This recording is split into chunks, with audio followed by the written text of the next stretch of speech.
Team India begins its quest to conquer the world, starting with the Asia Cup. জমে উঠেছে Asia cup.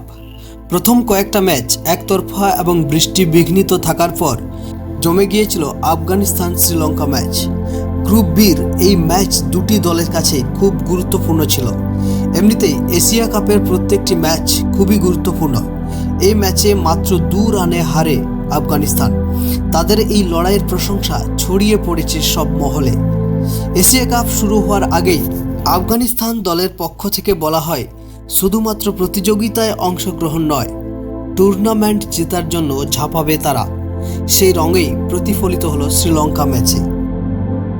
Asia কাপের super 4-এ যেতে চাইলে 37.1 ওভারের মধ্যে 292 রান করতে হবে, এটা জানাই ছিল।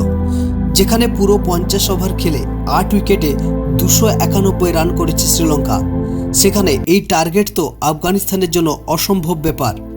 এই অসম্ভব টার্গেট তাড়ায় নেমে ধুন্ধুমার ব্যাটিংয়ে সেই লক্ষ্যের দুয়ারে পৌঁছে গিয়েছিল তারা।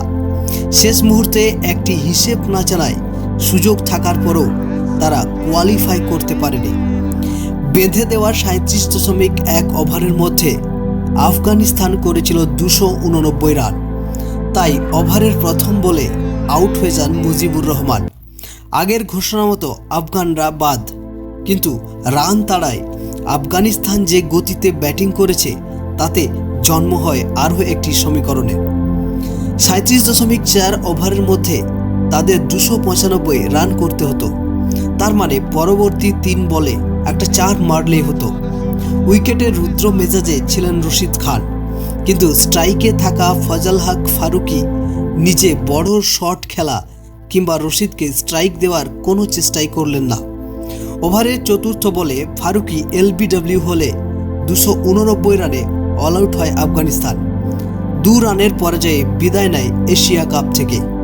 এরপর থেকেই প্রশ্ন উঠেছে, আফগান দলের কম্পিউটার অ্যানালিস্টের কাজটা ঠিক কী? তিনি কি নিজে জানতেন না এই সমীকরণ? মাঠে থাকা 2 ব্যাটারকে কি তিনি জানানোর চেষ্টা করেছিলেন? প্রশ্নগুলোর জবাব সম্ভবত না। ফারুকি বা রশিদ এই সমীকরণ চালে ওভাবে হয়তো সময় নষ্ট করতেন না।